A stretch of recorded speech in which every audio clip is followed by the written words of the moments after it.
A very big hello and thank you for tuning into Tea Time. I'm Chaiti Narula. We're at the DLF Golf and Country Club in Gurgaon, and what a brilliant weather to play golf today with a slight bit of a nip in the air. It's a delight for every golfer. Now today on the show, I've got a very interesting entrepreneur. He kisses the ground literally that he walks on. He's that humble. He started off his career at the age of 15 by selling pens and installing cable connections. From then to now, he has redefined the inventor industry through his company called Su-Kam that generates over 1,000 crore rupees in revenue. It's a pleasure to get to know this entrepreneur better. On the show this week, we have Kunwer Sachdev, MD, Su-Kam Power Systems. If somebody drives you, if somebody tells you what to do, what not to do, and you keep doing all your life, you cannot be an entrepreneur. In news, Jason Day wins the World Cup for golf by 2 strokes at Royal Melbourne. And Luke Donald wins Dunlop Phoenix in Japan for a 2nd straight season.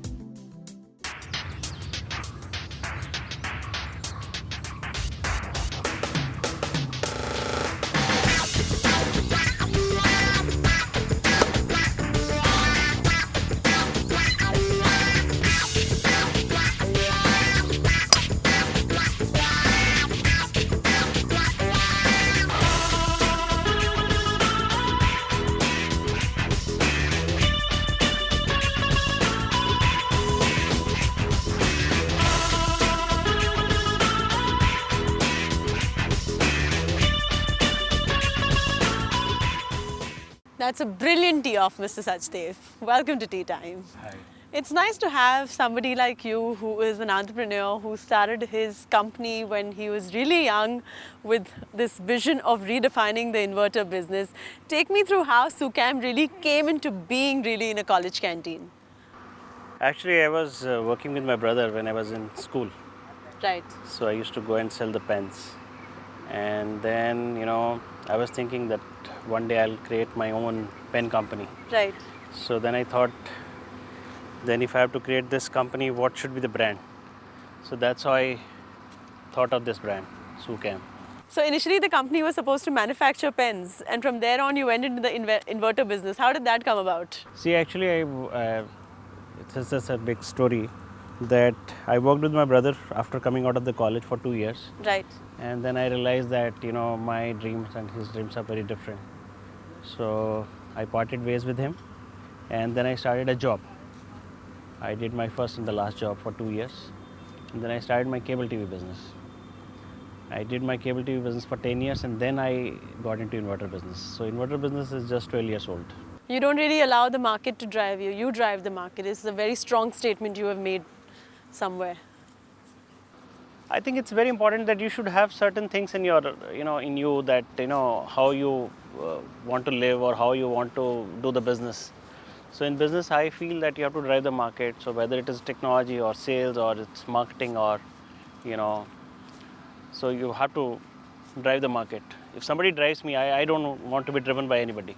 I want to drive myself. I want to drive others. And is that a tip that you would like to give to all the Indian young entrepreneurs who are just about to start up? If somebody drives you, if somebody tells you what to do, what not to do, and you keep doing all your life, you cannot be an entrepreneur. True. So you have to, you have to be a leader. And whenever you stand in any what does it really take for you to be a leader?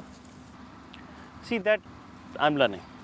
So because you're always on a learning curve. Because at different stages you have to perform in a different manner. Say initially when you are, you just earn money. So for that, small leadership is required. Once you earn money, then you have certain other things to take care in life that you say, okay, I have to create a company. If you have to make a company, it's a very different story. There you have to be a role model in a different way. How did the first capital come into Su-Kam? So I think I, saved my salary, and it was around 10,000 rupees. From there, I started my business. Some of your worst failures have been stepping stones to some of the most significant success stories in your life as an entrepreneur. What are these failures? Failures are very important because they teach you the most. Success doesn't teach you anything. And the recent failure was that I invested 100 crores in my factory so I started the factory for batteries. So I started with the new technology called SMF technology. Right. And it was a big failure. So it's 4 years back. That was my, biggest failure of my life financially. But finance definitely has never been an obstacle. It's just never been a problem for you. Rather, it's just been a bit of an obstacle. That's what you've always maintained as well. Yeah, but that was my biggest. That's what I said. This is my biggest financial failure so far. Of 100 crores. 100 crores. So I wrote off the whole amount within four years. Right. What prompted you to get into this particular line of business? See, we are already into the business, and we started the batteries with a small battery business, and I always wanted to come with the technology. So this failure was more of my, entrepreneur failure, where I didn't realize what kind of people I'm choosing, what kind of technology I'm choosing. I was a little overboard. And what made you take on to golf?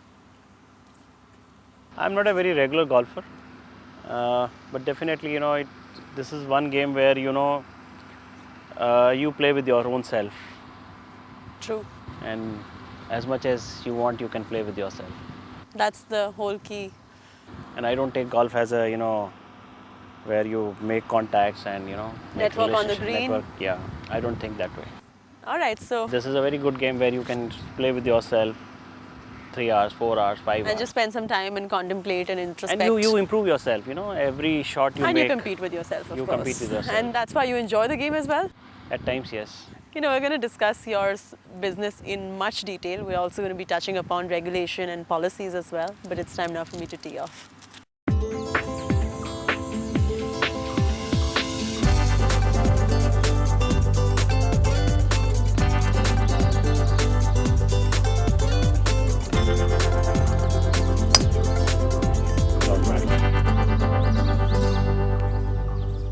So let's talk about the fact that, despite achieving it all in life, you've still kissed the ground you walk on. Where does this humility come from? Humble beginnings? There are so many failures happening all the time. Right. They keep you grounded. Interesting. So now energy self-sufficiency remains to be a critical national objective. But that's something we will be taking a break and then discussing later. We will also discuss a little more on Su-Kam, what it really does, and a few regulatory policies around that sector. Take a break. Mr. Sachdev and I will see you on the other side.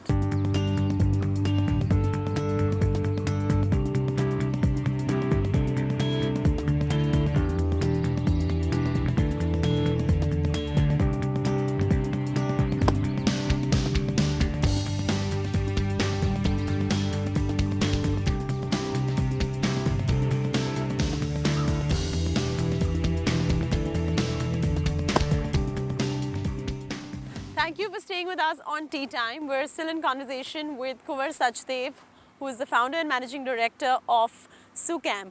Does energy self-sufficiency continue to remain a very critical and important national objective? Yes, right now it is, because you see most of the states are not having sufficient energy to pull along, and I think for another decade it is going to be so, because all the power projects are delayed and everything is, and no new investments are coming in power sector right now. Why are no new investments coming into the power sector? Because the earlier projects, they are delayed, and financial closure will be very tough now. Right. Because all the people are losing money. Right. Would you agree that India has a robust domestic demand opportunity at this time? Yes, very much. If you see right now, demand is increasing everywhere, because every new gadgets are being installed, air conditioning and other things, and demand is increasing everywhere, domestic and as well as industrial.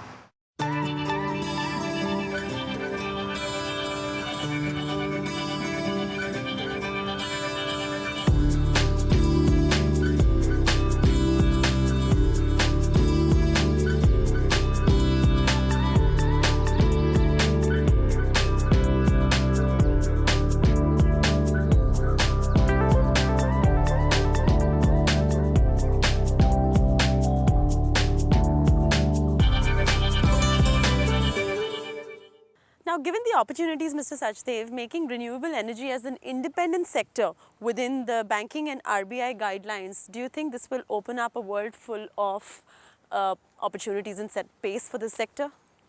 Yes, definitely, because this was long needed for country, and that right now renewable is the only source where you can generate maximum power. Right. And as you know that all these nuclear and all is in the back burner now. Everybody wants source of energy from renewable. Correct. And India is already on the they have a very big plans of generating solar energy. And if you know that already wind has taken a big leap earlier, especially in Tamil Nadu, and now is the time for solar. Yeah. So I feel that solar is going to take a big leap, and these kind of regulatory framework will definitely help our country. Okay, so now when it comes to helping and aiding the sector, really, is it just the government that's supposed to play the right kind of role, or even the private players can play a good part? I think especially in India, it's in my personal opinion, it is the private players which are going to play the major role The major role in solar boosting. sector, because government can only give subsidy, and there is a limited subsidy available. But in private sector, if we make the products right now, the cost of the product is quite cheap. Solar is very the availability of solar is very high in India, and the cost is also coming down drastically. And I feel within 5 years we can we can put solar in each and every home, because the cost is coming down, and the money making through solar is very much possible. Case in point being China. Despite the domestic market being non-existent, China has successfully managed to capture 60 to 70% of the world market. Now, something like that, India can replicate, but it does require hand-holding from the center. In your opinion, is that what it requires?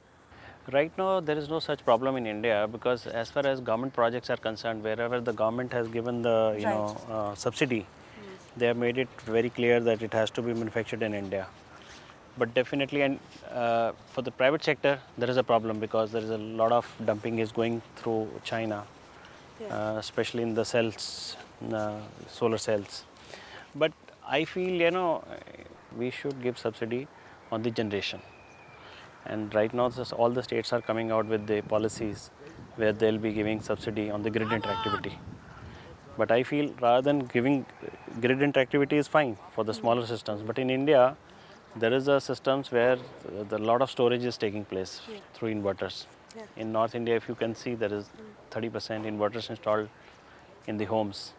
And if they can be converted into solar, and if government can give some subsidy for small subsidy to those people, so everybody will convert into solar. So I think government doesn't need to handhold from the manufacturing sector, but definitely from this sector, it can be a big boost for the industry. All right, so we're going to talk a little more about regulation and policies, but it's a good time now for us to take a breather on tea time. Mr. Sachdev and I will see you on the other side.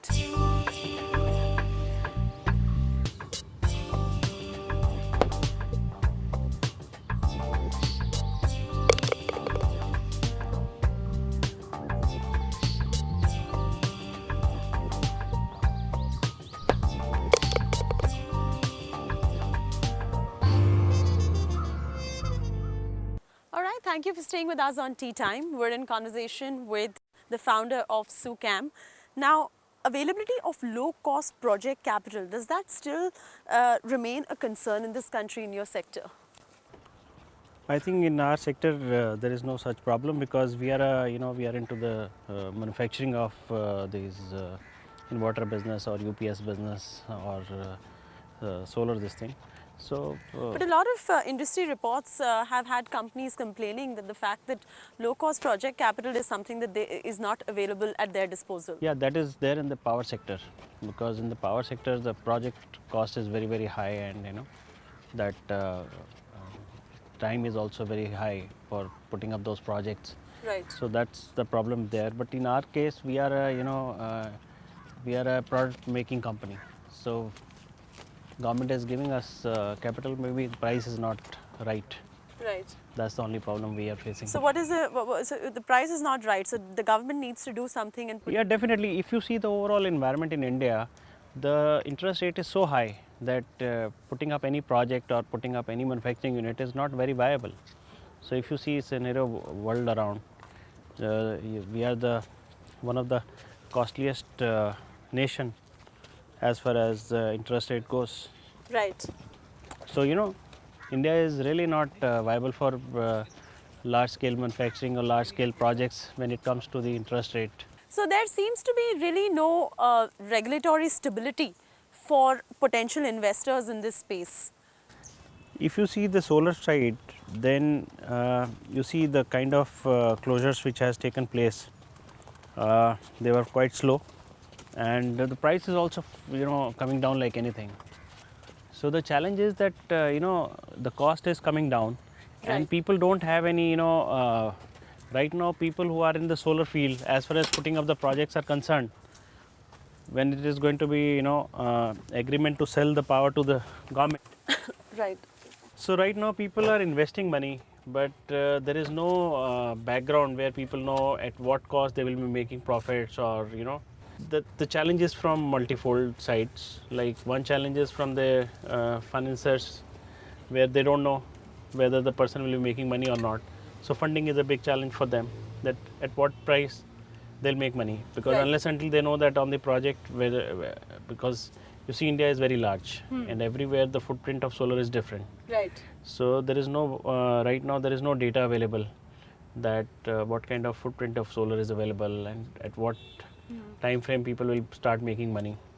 So that that how much unit one will generate. So right now the challenge is multifold. One is from the financier side, the other is from the person who is already bidding for those projects. Their knowledge is also not very clear, Right. because those data is not available. Correct. Correct. Solar has just started happening in India, so it will take some more time, where all these agencies come together and they understand that how to do things. Now you're talking about challenges and hiccups, and I'm going to be staying with challenges and hiccups. Export seems to be one of your biggest hiccups, isn't it? Yeah. So there's a very interesting fact that India is the leader in our sector when it comes to inverter sector. Smaller inverters from up to 100 kilowatt, India is a leader. Right. And probably government has not been able to see that we have become the leader. Although segment is small, right now we are a company like us itself is doing exports more than 100 crores. Right. And there are a lot of companies like us who are doing exports in this sector. So we need to have a specific help in this sector, where it can be really promoted in a big way. Like, Africa is one of the biggest market for us. South America is one of the biggest market for us. CIS country is the biggest market for us. So we need, government has given a focused approach in certain industries. So this industry also need a focused approach. A lot of M&A activity really setting pace in this sector. Bringing about the valuations also much higher. Take me through that. See, the recent acquisition is Schneider bought over Luminous. India is a Right. leader in this segment. Right. So obviously it makes sense for the foreign investor to come and acquire us. And especially when they get a technology, they get a branding, they get a distribution. So it makes a lot of sense. Right. And in our sector, since we are one of the major players in the world, and not only in India, so it makes a lot of sense. And if you see from the patent perspective, we have filed more than 70 technology patents so far on the different categories. So that also plays a very strong point for foreign investors to acquire these companies. What is that one thing that we need to do as a country to emerge as an out-and-out leader on record? Because we're getting there, if I'm not mistaken. Yeah, see, right now the challenge is marketing. Right now we are not able to market the products to most of the countries, and this space is where you need a lot of marketing. Right. And a lot of investment is required for marketing these kind of technologies. You see, there are a lot of countries where there is a power shortage. It's not only in India. Right. So we realize that this industry is like a generator industry. Wherever you need power, wherever there is no power or there is a shortage of power, we are there. So we find that since we have developed a lot of technologies in India, we can take it to various countries.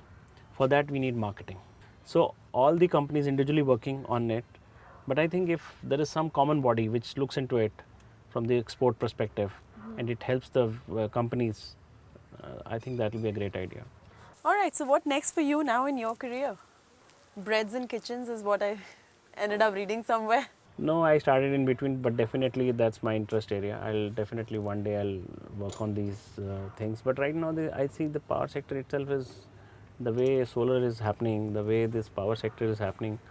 I find that there is a lot to do for another Very one exciting decade. space, Very yes. exciting space. All right, so as exciting as the solar space is, it was really exciting to have you on TeeTime as well. Thank you so much. All the best with your future Thank you very endeavors. much. That was the founder and the managing director of Su-Kam joining me on TeeTime. This is me, Chethy Narula, signing off. I will see you next week again. Until then, goodbye.